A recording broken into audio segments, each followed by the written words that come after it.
The consequences begin. The attack on the colony. The severed arms of 10 human children lay strewn around the bombed-out colony courtyard, still clutching toy laser guns in their dead fingers. Luna soldiers laughed, and Commander Zog turned to his shocked junior officer, Immer. "This," Zog said, "is why you never hesitate to pull the trigger, even if they're kids.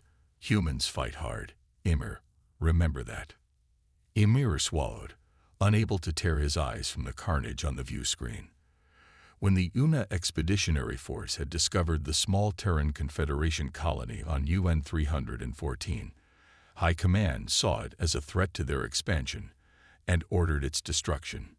Immer had questioned the morality of attacking civilians, especially children, but Zog had dismissed his concerns, emphasizing the need to follow orders and assert Una's supremacy.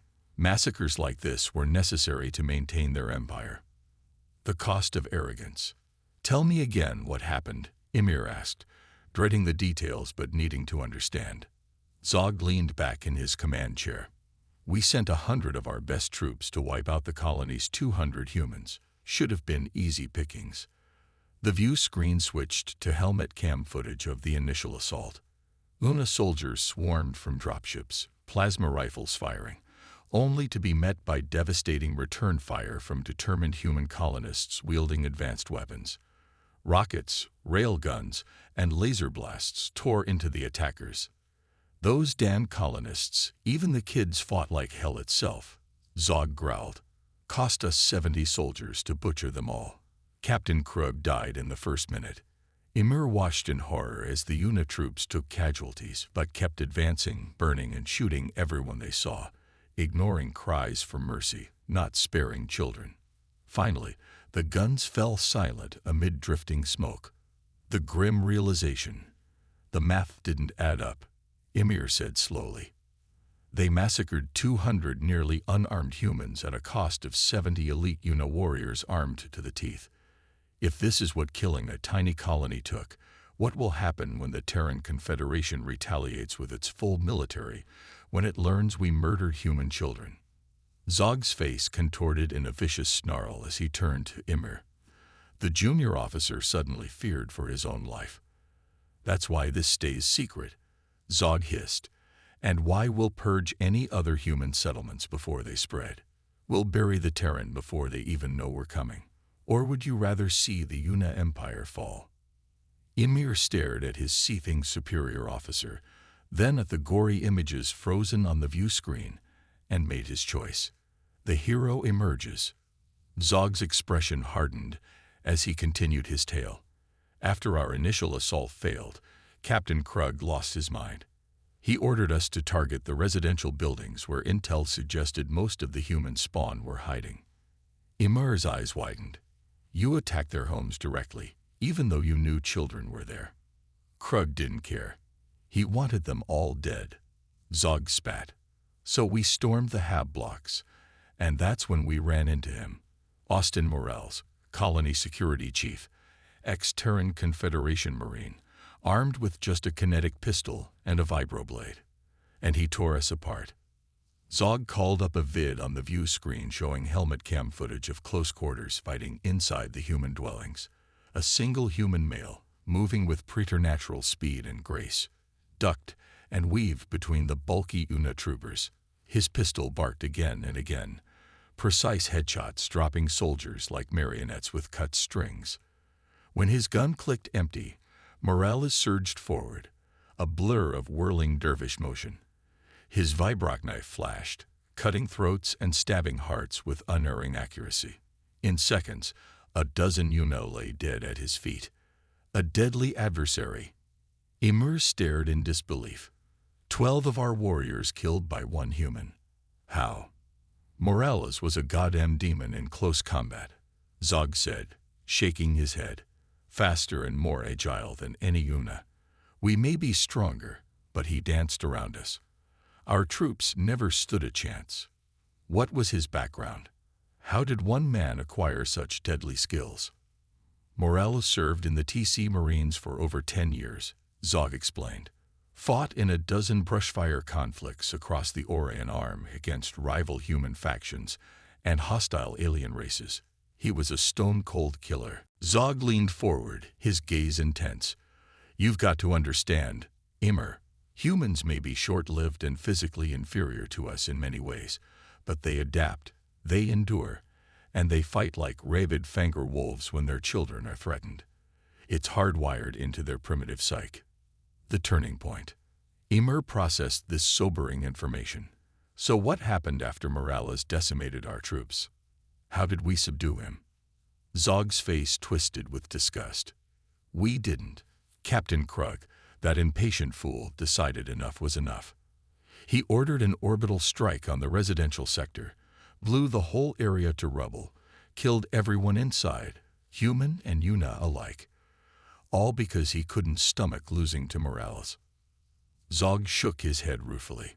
Just as Krug gave the order to blast the colony to hell, our comms lit up. A Terran Confederation fleet had arrived in system. 20 of their most advanced warships, led by Admiral Elena Ivanova.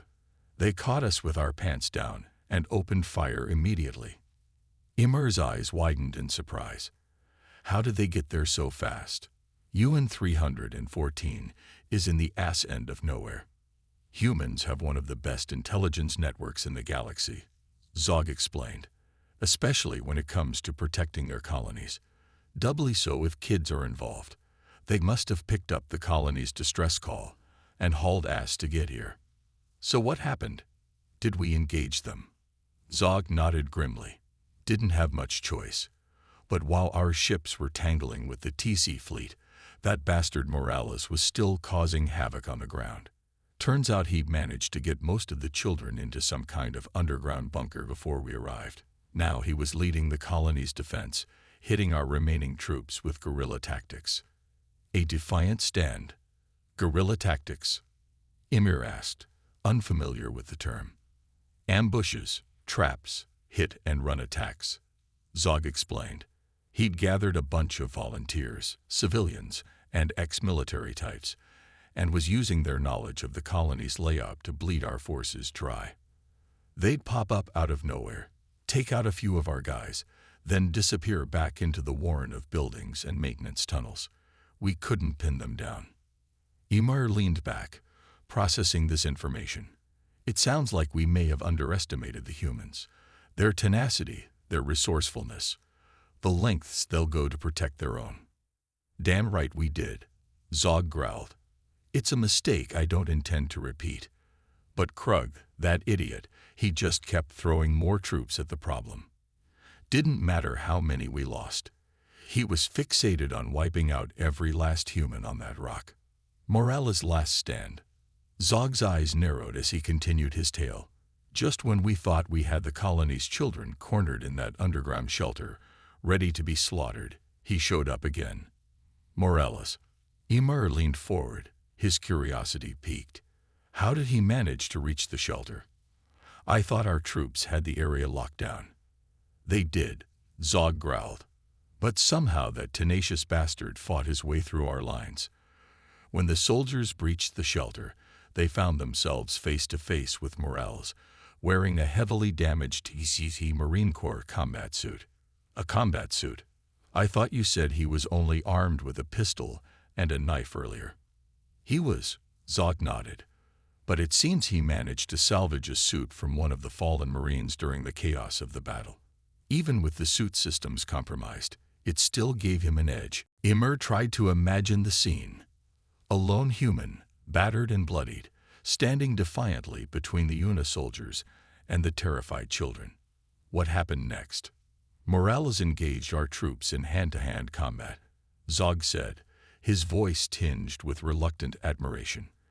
The suit enhanced his strength and speed, but it was his skill and sheer determination that made the difference. He took down the attackers one by one, using every dirty trick in the book. Incredible, Ymir murmured. How can a single human make such a difference against our trained soldiers?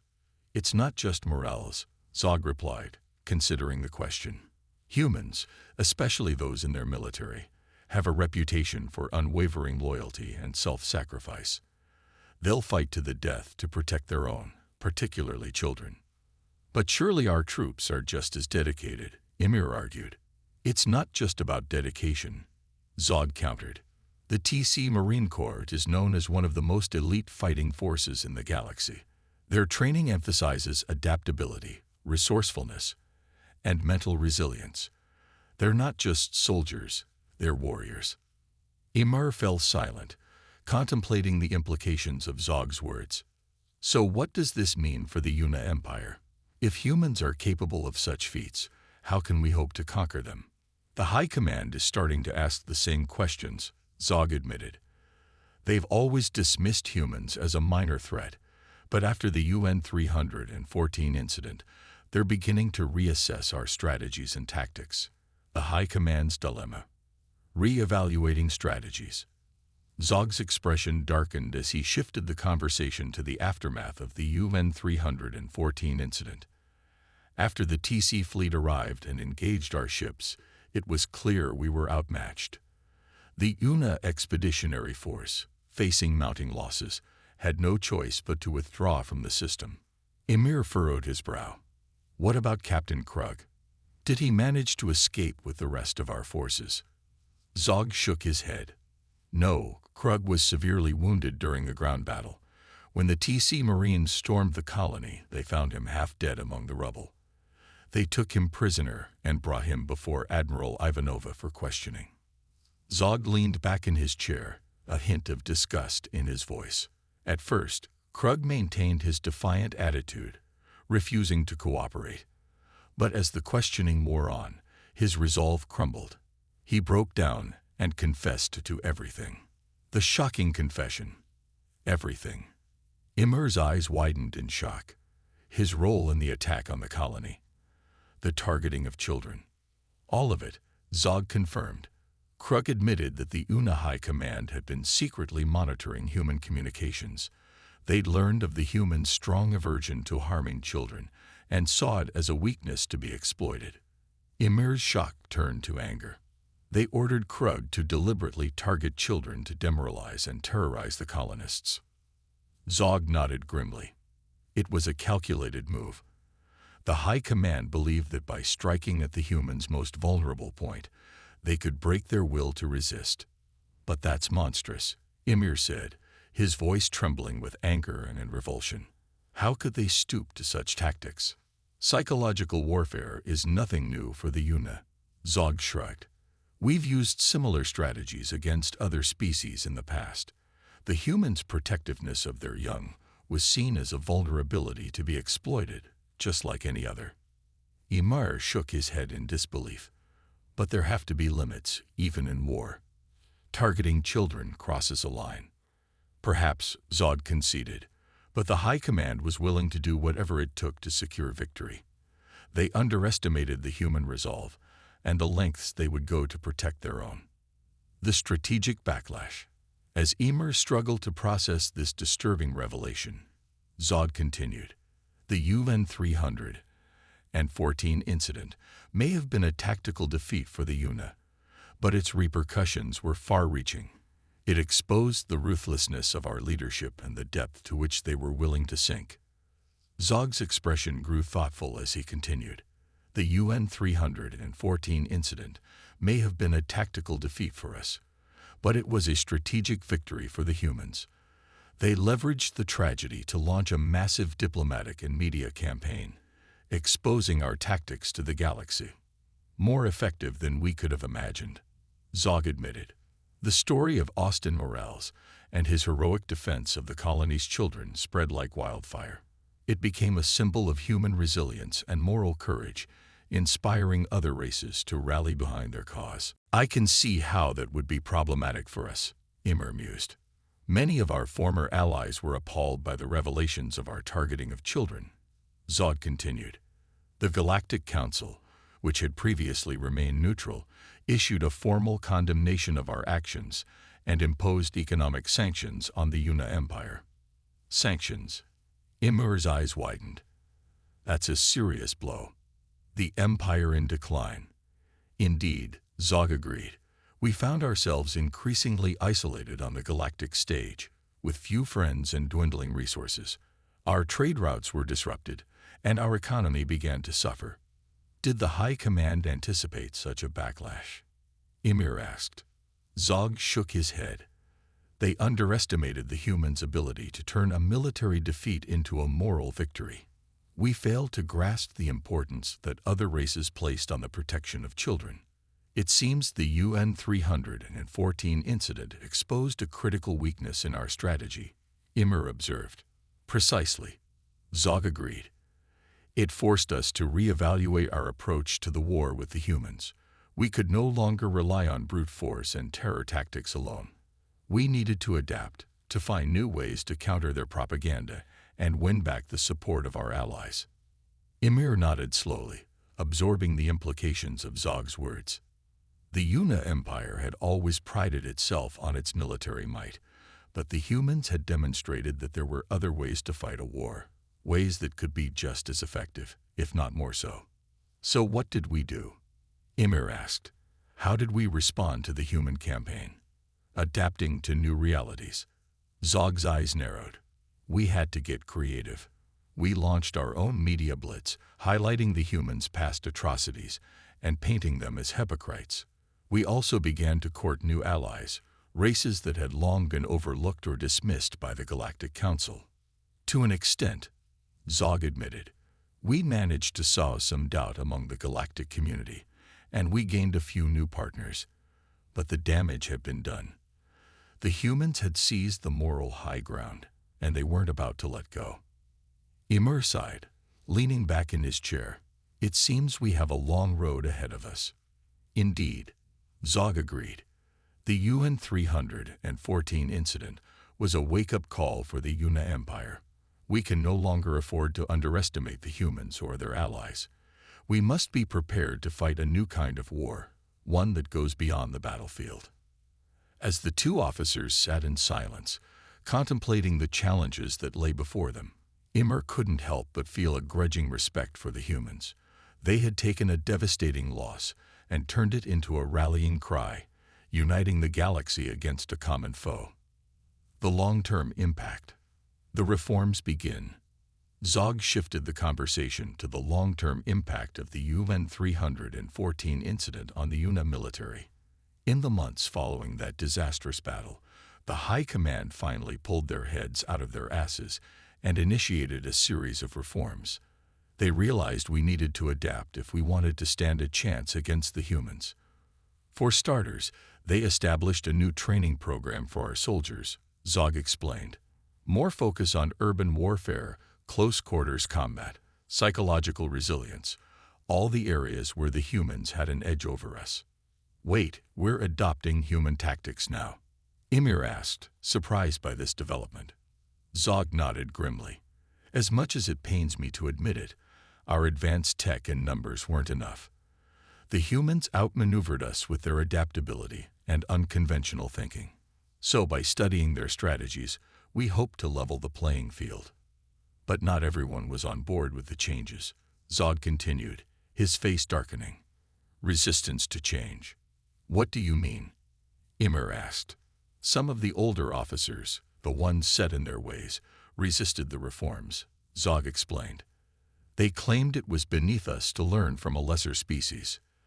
That kind of thinking is what got us into this mess in the first place. Ymir frowned. Exactly. Zog agreed. But their stubbornness has caused a rift in the High Command. Now we've got one faction pushing for a more aggressive approach, doubling down on our old tactics, while the others advocate for a more nuanced strategy incorporating the lessons from UN 314. It's turned into a power struggle at the highest levels of our military, Zog said, shaking his head. And meanwhile, the humans are out there getting stronger every day. Ymir pondered this new information, a sense of unease growing in his gut.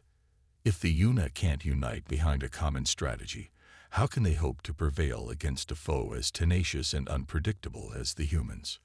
Preparing for the future. So what happens now? Ymir asked quietly. Can we overcome these divisions in time to make a difference? Zog's expression was unreadable as he stared out at the stars. That's the billion-credit question, isn't it? I wish I had an answer for you, Ymir, but right now, All we can do is prepare for the worst and hope for the best." The two officers fell silent, each lost in their own thoughts, as the implications of the UN-314 incident continued to reverberate through the Una Empire. The path ahead was uncertain, fraught with internal strife and external threats.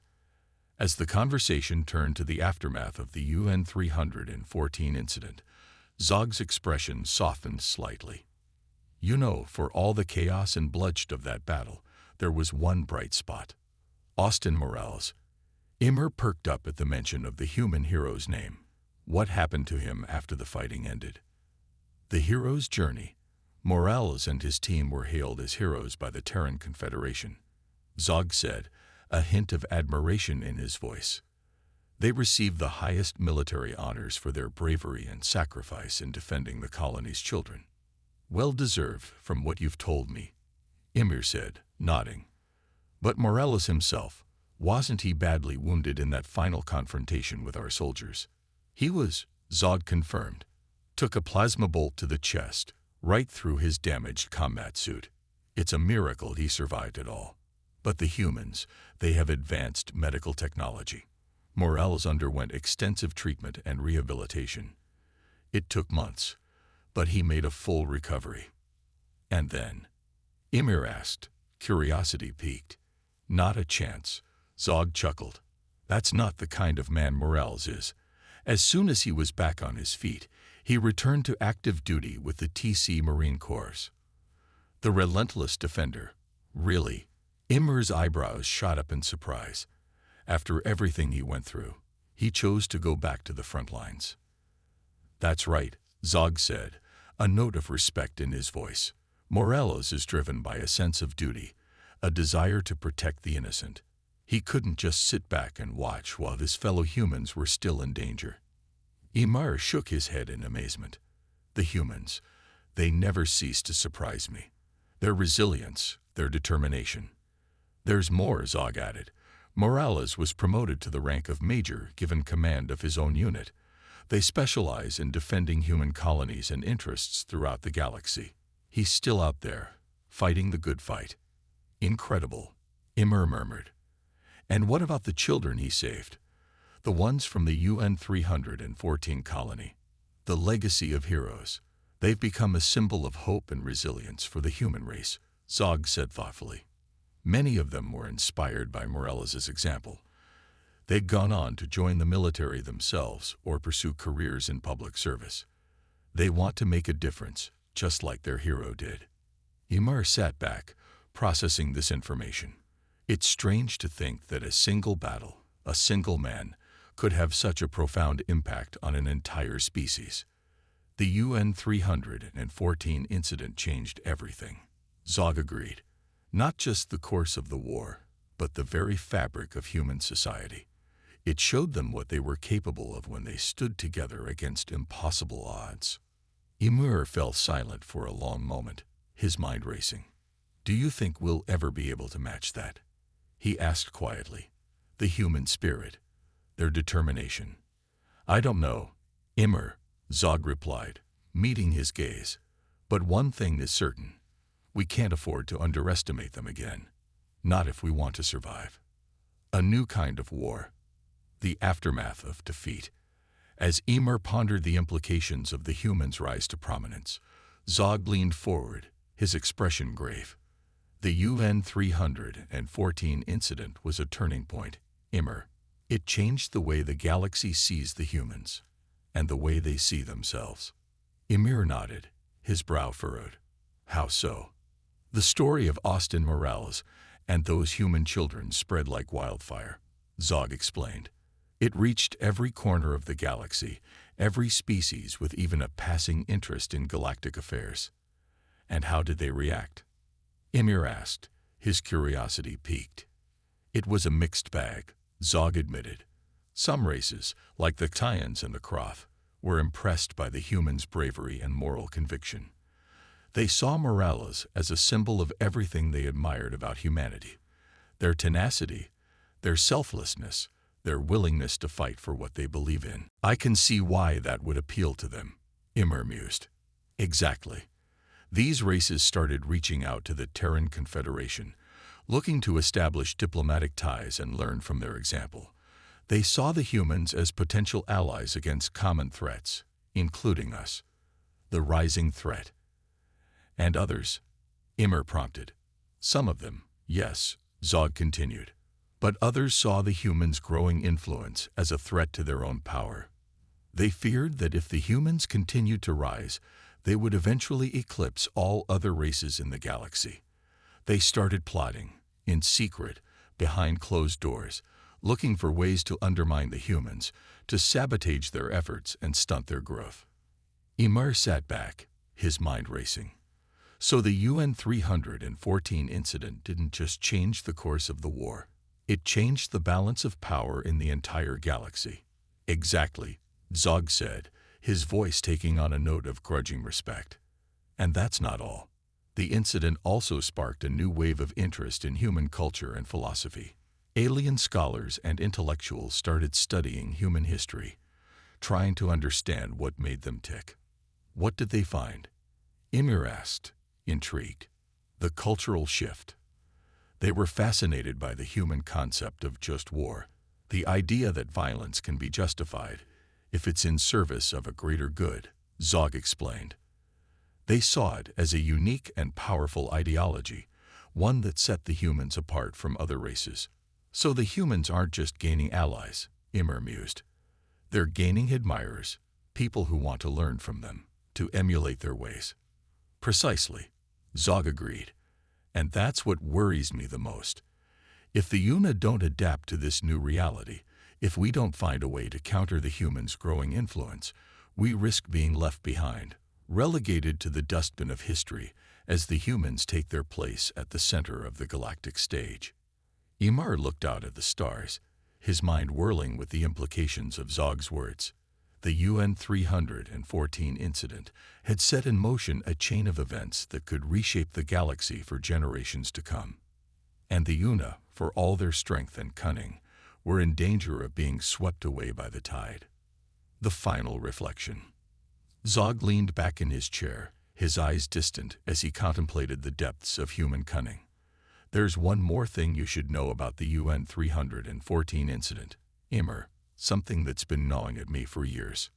Immer felt a chill run down his spine at the somber tone in Zog's voice. What is it?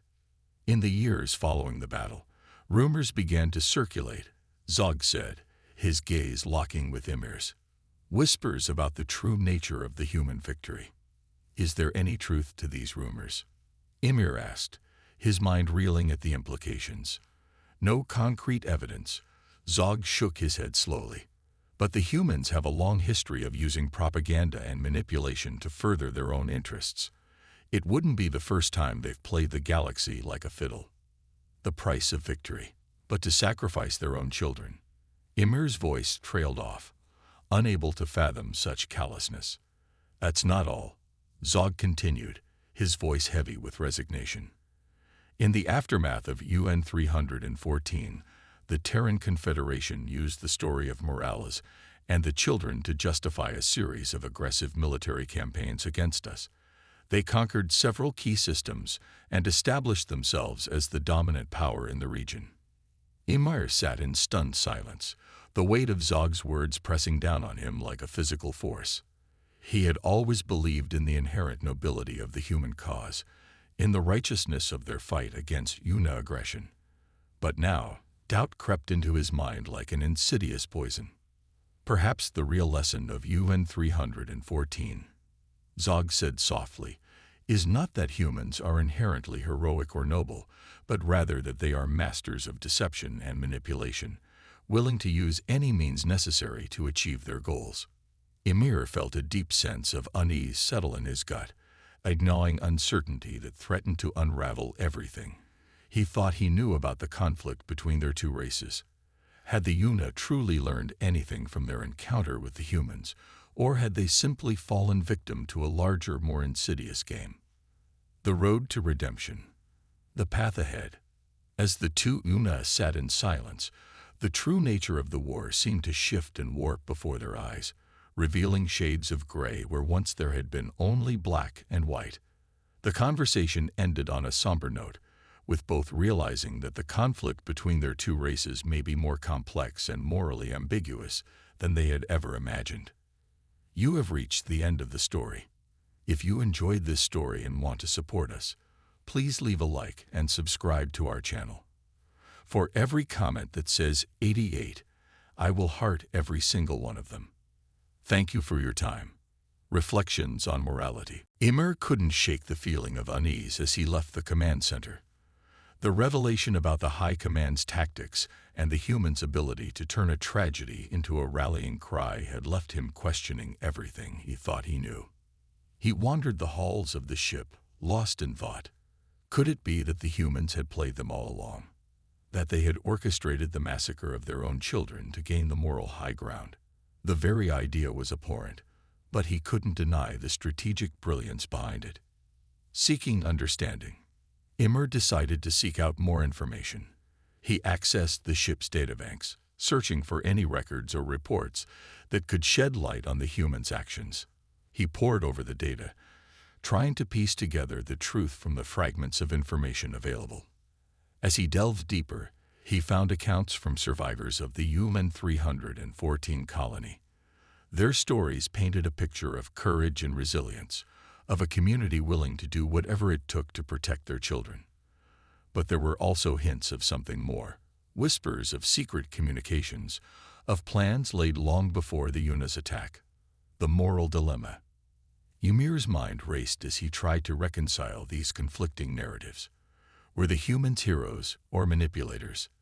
Was their fight for survival driven by genuine moral conviction, or was it all a carefully crafted facade? The more he learned, the more he realized that the answer was likely somewhere in between. The humans were complex, multifaceted beings, capable of both great nobility and ruthless cunning. Their strength lay not just in their physical prowess, but in their ability to adapt, to learn, and to use whatever means necessary to achieve their goals.